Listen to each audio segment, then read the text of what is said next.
May isang 13 years old na batang babae na matalino, mabait at puno ng pangarap. Subalit labis ang kanyang tiwala sa mga tinuturing niyang kaibigan.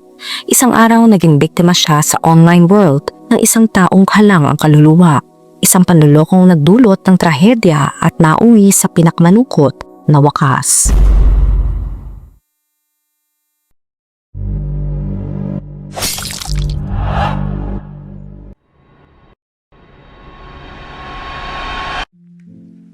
Si Casey Renee Woody ay pinanganak noong October 17, 1989. Ito'y sa Little Rock, Arkansas.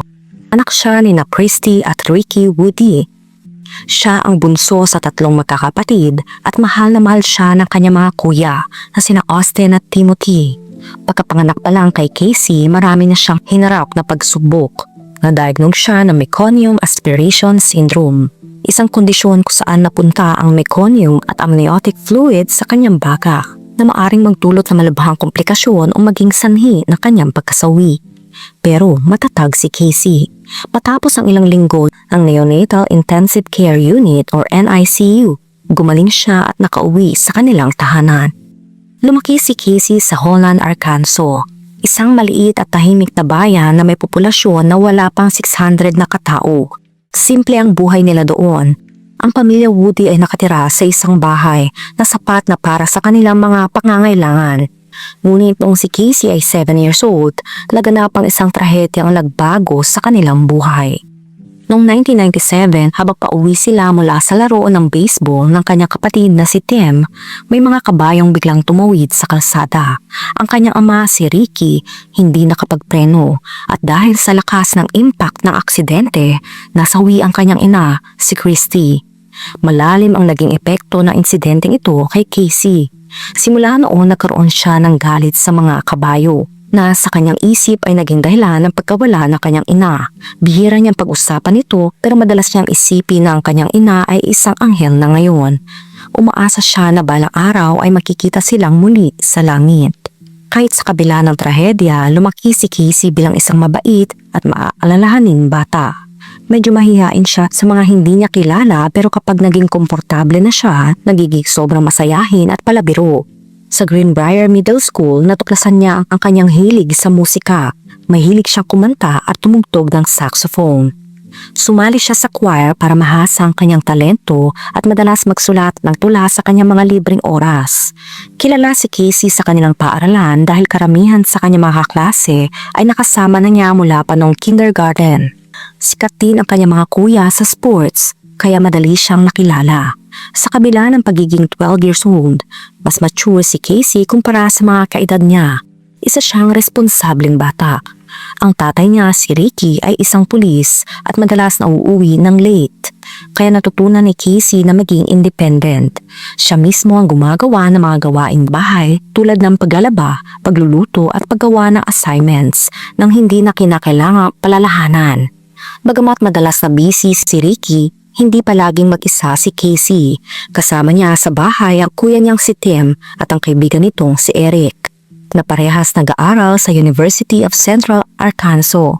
At kung sakaling siya'y maiwan na mag-isa, kampante si Ricky dahil ang tita niyang si Teresa ay nakatira sa tabi lang ng kanilang bahay. Dahil nasa rural area ang kanilang lugar, mahal ang long distance ko. Bilang alternative, binigyan ni Ricky si Casey ng internet access para makausap niya ang kanyang mga kaibigan. Binalaan din siya ng ama tungkol sa maingat na paggamit ito. Noong maagang bahagi ng taong 2000s, nagsisimula na maging popular ang internet sa mga kabataan. Para kay Casey, naging daan ito upang makipag-usap sa mga kaibigan at maranasan ang mundo sa labas ng kanilang maliit na komunidad. Gumamit siya ng Yahoo Messenger gamit ang screen name na Model Behavior 63. Nakaka-chat niya ang mga totoong kaibigan tulad nina Samantha at Jessica, ngunit hindi rin niya napigilan ang pagpunta sa mga online chat rooms. Sumali si Casey sa mga Christian chat rooms na para sa mga kabataan dahil sa pakiramdam niya ay mas ligtas ito. Dito niya nakilala ang kanyang unang online friend na hindi taga Arkansas, si David Fagan, isang 17 years old na surfer mula sa San Diego, California. Si Dave ay ibang-iba sa mga taong kilala ni Casey sa totoong buhay, kaya sobrang naging interesado siya rito. Para kay Casey na lumaki sa isang maliit na bayan sa Arkansas, ang California ay parang isang mundo ng adventure. Kaya para sa kanya napaka-cool ni Dave. Naging malapit sila sa isa't isa dahil pareho silang mahilig sa musikal, lalo na kay Elvis Presley. Maging ang malungkot na kwento ni Casey tungkol sa pagkasawi ng kanyang ina ay binahagi niya kay Dave at nagulat siya nang malaman na pareho pala sila na binagdaanan. Ayon kay Dave, may tiyahin daw siya sa Arkansas na naaksidente sa kotse at nasa walang malay na estado dahil dito mas lalo silang naging close. Sa sobrang komportable ni Casey kay Dave, nagsimula siya magbahagi ng personal na impormasyon. Nagpadala ng mga larawan at ipinaalam pa sa kanyang mga kaibigan na sina Jessica at Samantha ang tungkol sa kanya. Pero hindi tulad ni Casey, mas naging mapanuri ang kanyang mga kaibigan, lalo na si Samantha. Napansin ni Sam na kakaiba ang paraan ng pagsasalita ni Dave para sa isang 17 years old. Gumagamit ito ng mga lumang slang tulad ng groovy at wicked na para sa kanya ay hindi natural. Sinabihan ni Sam si Casey na mag-ingat sa mga nakikilala online at huwag basta-basta magtitiwala. Pero parang hindi naapektuhan si Casey. Ayon kay Sam, maaring iniisip ni Casey na ang infatuation ay tunay na pagmamahal dahil hindi naman talaga niya kilala si Dave ng lubusan. Sa kabila ng babala, hindi iyon naging mahalaga kay Casey. Nagustuhan niya si Dave at kahit saglit lang ay tila naging online na magkarelasyon pa sila. Sa simula hindi masyadong nabahala ang tatay ni Casey tungkol sa kanyang online activities. Pakiramdam niya ay ligtas si Casey basta nasa bahay lang siya. Pero nang dumating ang summer ng 2002, naging 18 years old na si Dave nang ikinuwento ni Casey ang tungkol sa kanya. Sinabi ng tatay niya na itigil na ang pakikipag-usap kay Dave dahil masyado na itong matanda para sa kanya at hindi pa nila personal na kilala ang binata. Pansamantala namang sumunod si Casey pero hindi iyon nagtagal. Natapos ang relasyon ni Casey kay Dave noong May 2002 nang makilala niya online ang isa pang binatiyo na mas kaedad niya. Ang bagong kaibigan niya ay si Scott, isang 14 years old na mula sa Alpharetta, Georgia. Ayon kay Scott, mahilig siya sa sports at gustong-gusto niyang kausap si Casey. Tulad ng nangyari kay Dave, naging malapit si Casey kay Scott at noong October 2002, bago ang ika-13 na kaarawan ni Casey, nagkaroon din sila ng matinding ugnayan online. Kahit wala na silang romantic na koneksyon ni Dave, nanatili silang magkaibigan. Madalas pa rin pinapasama ni Casey sina Jessica o Samantha sa phone calls nila ni Dave kahit na hindi talaga gusto ng mga kaibigan niya ito. Para kina Jessica at Sam, weird si Dave at sobrang dami nitong tinatanong na personal na impormasyon. Ipinakilala rin ni Casey si Scott, hindi lang kay Dave kundi pati na rin kina Sam at Jessica. Pero tulad ng kanilang naramdaman kay Dave, hindi rin sila impressed kay Scott. Nag-alala pa sila dahil mabilis na binigay ni Casey kay Scott ang kanyang phone number at address kahit na ilang linggo pa lang silang nagkakakilala. Pagkatapos ng breakup nila ni Dave, napansin ni Casey na mas madalas nitong ikwento ang tungkol sa tiyahin niya na may malalang kondisyon. Alam ni Casey na nasa Arkansas ang tiyahin ni Dave pero hindi niya alam kung saan ito eksakto. Madalas pag-usapan ng mga kaibigan ni Casey kung makikipagkita siya kay Dave kung sakaling bumisita ito. Pero palagi niyang sinasabi na wala siyang balak na makipagkita. Kaya naman nagulat sila nang dumating si Dave sa Arkansas noong kalagitnaan ng November 2002. Tumawag si Dave kay Casey. Habang nagkausap sila sa telepono, biglang may narinig na kakaibang ingay mula sa labas ng bahay na ikinatakot nilang dalawa. Nagkulong sina Casey at Jessica sa kwarto ni Casey nang marinig nila ang tunog ng mga yabag sa sahig ng kusina. Parang may ibang tao sa loob ng bahay. Ikinuwento nila kay Dave ang nangyayari pero sinabi lang ito na baka wala iyon. Pagkatapos ng ilang sandali, tumigil ang mga ingay. Ngunit nanatili ang takot sa kanilang dalawa. Noong December 3, 2002, nagsimula ang araw ni Casey na parang ordinaryo. Pumasok siya sa school tulad ng dati. Pero nagkaroon sila ng alitan ng kanyang kaibigan na si Samantha. Sa sobrang pag-aalala ni Samantha para kay Casey, lalo na sa madalas nitong pakikipag-usap sa mga estranghero online, nagdesisyon siyang pumunta sa guidance counselor. Ibinahagi niya ang kanyang mga agam-agam tungkol sa online activities ni Casey. Dahil dito pinatawag si Casey ng counselor para kausapin tukol sa mga panganib ng pakikipag-usap sa estanghero sa internet. Gayunpaman, hindi ito masyadong seneryoso ni Casey. Bagaman nairita si Casey sa ginawa ni Sam, nagkaayos din sila bago matapos ang araw. Nang pauwi natin tanong ni Casey si Sam kung maaari siya mag-overnight sa bahay nito, ngunit tumanggi si Sam dahil alam niyang hindi papayag ang nanay niya, lalo na't may pasok kinabukasan. Sinubukan din ni Casey tanungin ang dalawa pa niyang kaibigan pero hindi rin sila pumayag. Bagamat tila normal lang ang araw, parang may kutob si Casey na hindi magandang mangyayari. Pagdating ng gabi malamig at maulan, lahat ng tao sa bahay ng Woody ay abala sa kanya-kanyang gawain. Si Rick, ang ama ni Casey, ay nasa trabaho hanggang alas 2 na madaling araw. Si Tim at Eric ay parehong nasa klase, habang ang tita Teresa ay nasa basketball game ng kanyang anak. Dahil dito, mag-isa si Casey sa bahay, isang sitwasyong hindi naman bago para sa kanya. Sa kabila ng mag-isa, madalas ay hindi na niya nilalak ang pinto kapag nasa loob siya ng bahay. Nag-relax si Casey, sinuot ang paborito niyang sweatpants at nag-log on sa computer para makipag-chat kay Scott. Habang nag-uusap sila online, tumawag si Dave at sinabi kay Casey na lumalala na ang kondisyon ng kanyang tiyahin. Ikinuwento ni Casey ang balitang ito kay Scott at nagpakita naman ng simpatya si Scott. Ngunit matapos yon tila naging malamig ang sagot ni Casey. Isang maiksing reply na hindi na nasundan. Ang huling mensahe ni Scott kay Casey ay nag-isend noong 9:41 p.m. Nang hindi sumagot si Casey, paulit-ulit siyang nagpadala ng mensahe. Unti-unting kinakabahan dahil walang sagot mula kay Casey. Pagsapit ng 10:15 p.m., sinubukan niyang tawagan ng bahay ng mga Woody, ngunit walang sumasagot. Nagpadala rin siya ng email kay Jessica bandang 10:45 p.m. Ngunit dahil gabi na, hindi ito mapabasa ni Jessica hanggang sa sumunod na araw. Sa mga oras na iyon, tahimik na ang bahay ni Casey, pero may nangyayaring hindi pangkaraniwan.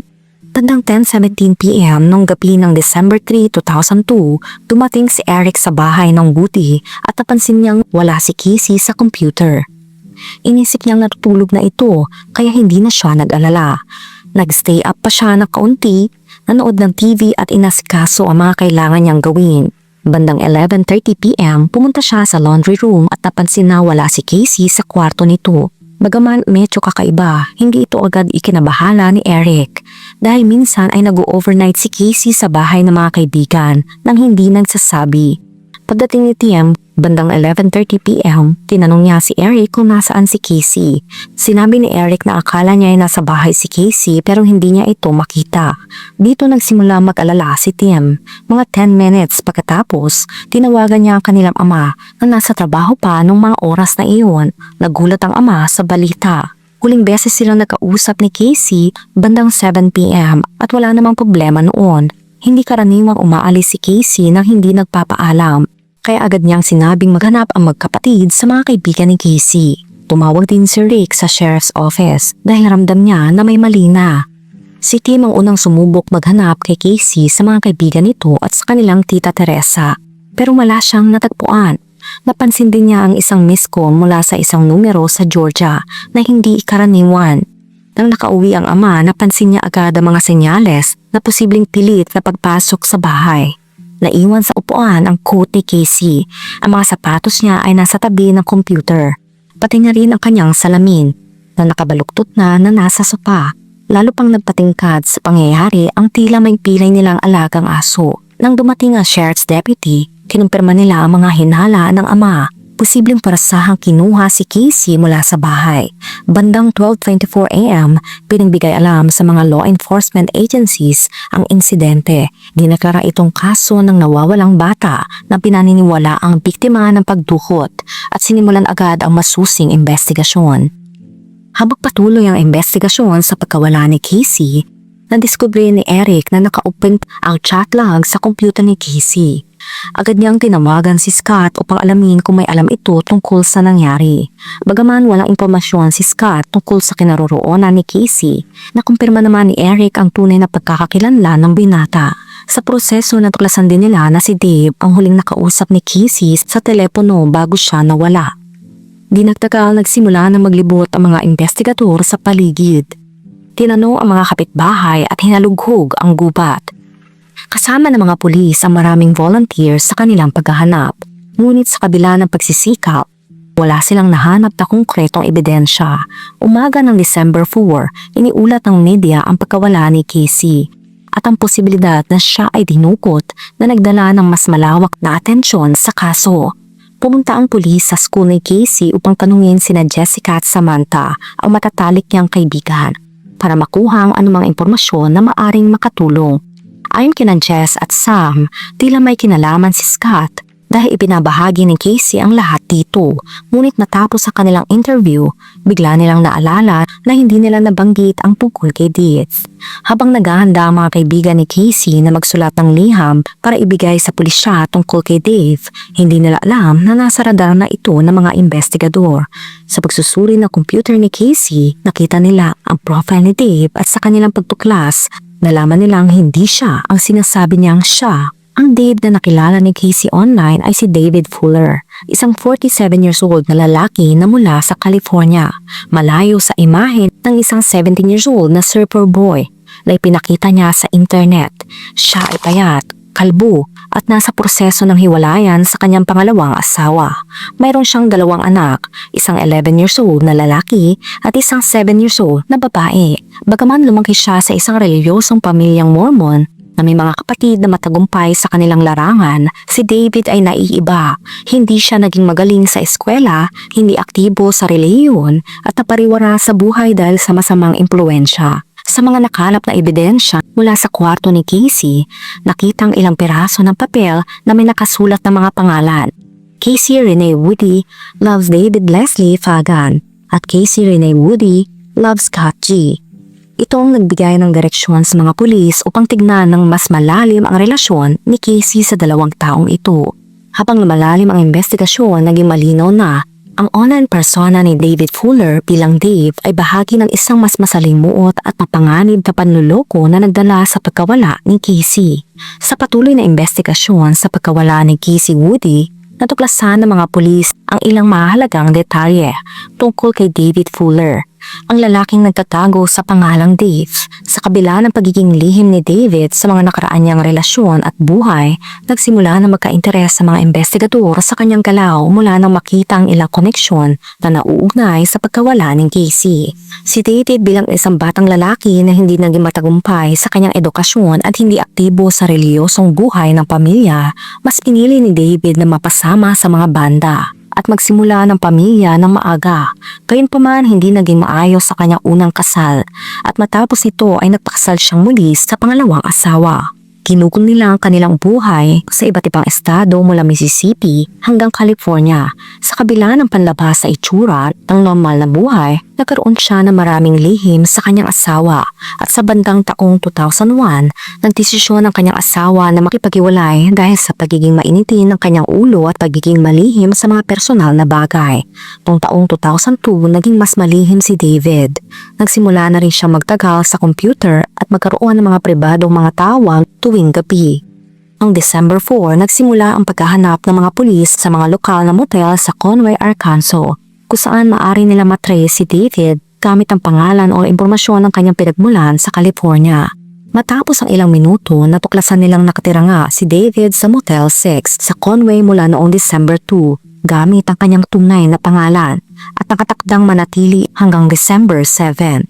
Kinontak ng mga pulis ang manager ng hotel na nagkwento ng ilang kakaibang detalye tungkol kay David. Ayon sa manager, nagalit si David nang hindi siya makakonekta sa internet sa kanyang kwarto at mabilis na umalis papuntang library nang hindi niya kaya ayusin ang issue sa internet. Nang pasukin nila ang kanyang kwarto, wala silang nakita na magulo o may ebidensyang nakakalat.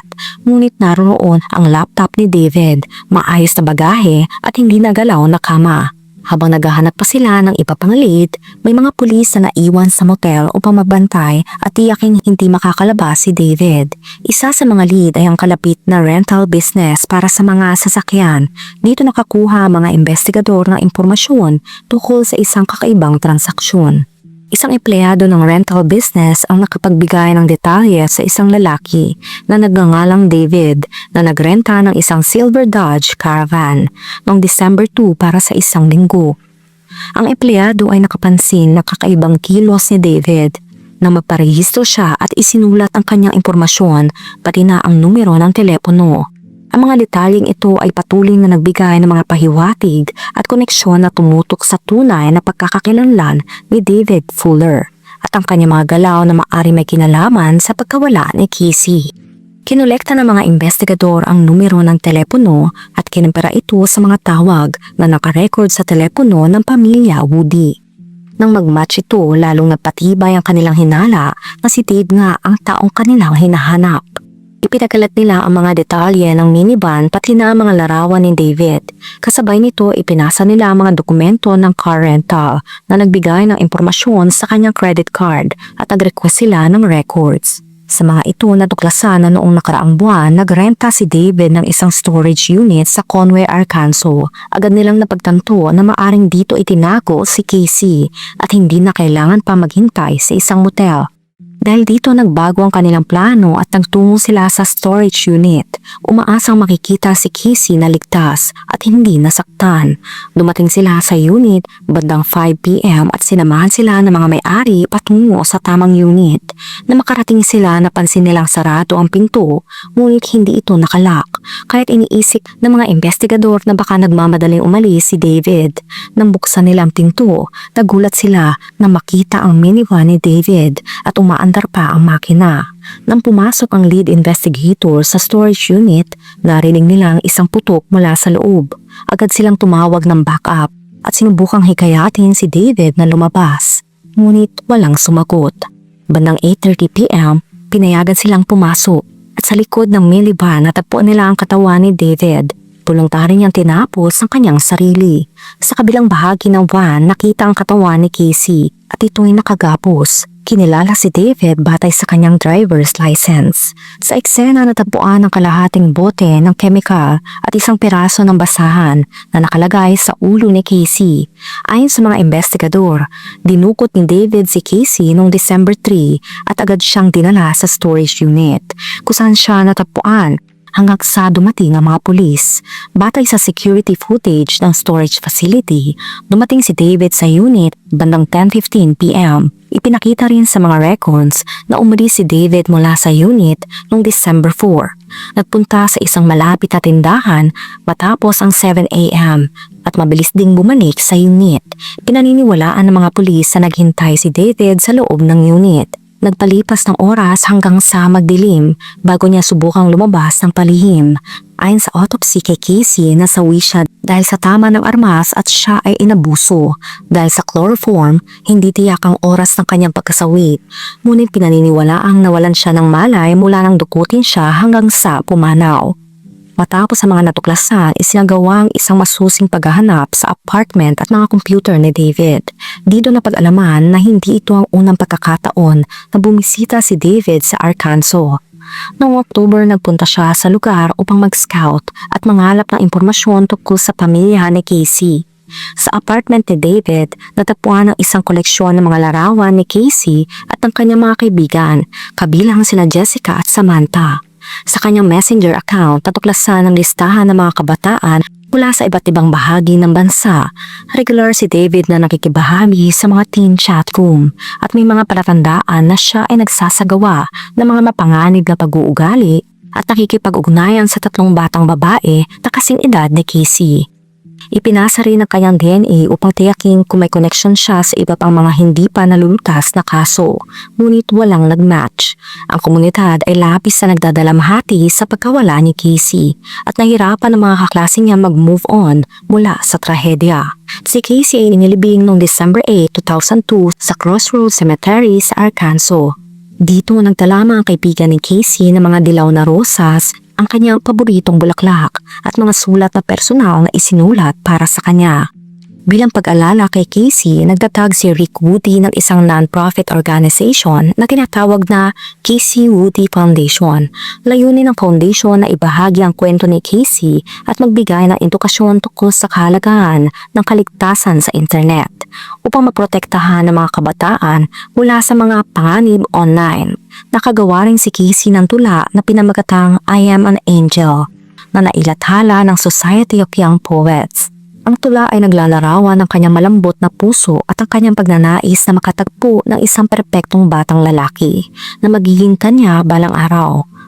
Talagang masakit makita ang nangyari kay Casey, ngunit ito'y nagsisilbing paalala na mahalaga ang pag-alam sa mga palatandaan ng panganib, lalo na sa pakikipag-ugnayan sa mga hindi kilalang tao online. Sa pamamagitan nito makakatulong tayo sa pagpapalago ng ating lipunan at matututo mula sa pagkakamali ng nakaraan. Ikaw, anong masasabi mo sa kwento natin ngayon? Let me know sa comment section. Kung nakaabot ka sa video na ito ay maraming salamat. Huwag kalimutan mag-like, share, subscribe, and turn on the notification. Ingat ka palagi. Ciao!